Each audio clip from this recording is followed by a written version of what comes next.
আগামী ১২ই ফেব্রুয়ারি অনুষ্ঠিতব্য গণভোট ও ত্রয়োদশ জাতীয় সংসদ নির্বাচনের আর মাত্র ১৭ দিন বাকি। ইতিমধ্যে রাঙ্গামাটি জেলার রিটার্নিং কর্মকর্তা জেলার বিভিন্ন উপজেলার দুর্গম ভোট কেন্দ্রগুলো পরিদর্শন করেছেন। পাশাপাশি আইন শৃঙ্খলা বাহিনী ভোট কেন্দ্রের আইন শৃঙ্খলা পরিস্থিতি স্বাভাবিক রাখতে নানামুখী পদক্ষেপ গ্রহণ করেছে।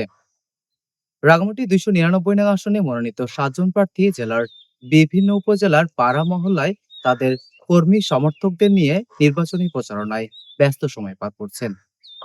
নির্বাচনী আমাদের বিশেষ প্রতিবেদন জনগণের নির্বাচনী ভাবনায়।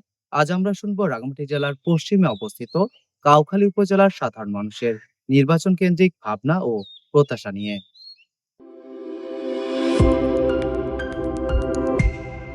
আমি একটি সুন্দর সুস্থ সরকার চাই, যে সরকার আমাদের নারী অধিকার দিবে, নারীর প্রতি সহানুভূতি, তারপর নারীদের অধিকার বাস্তবায়ন করবে, নারীদের সুরক্ষা দিবে, নারীদের চাকরি ক্ষেত্রে বিভিন্ন ক্ষেত্রে সুস্থ ভালো একটা সরকার চাই আর কি। নির্বাচনটা সুষ্ঠু হয় এবং জনগণের আশা আকাঙ্ক্ষা এবং দেশের শান্তি শৃঙ্খলা বজায় রেখে যে কোনো একটা সরকার আসে যাতে দেশে এবং জাতির জন্য উপকার আসে, এটাই আমাদের আশা এবং ভরসা।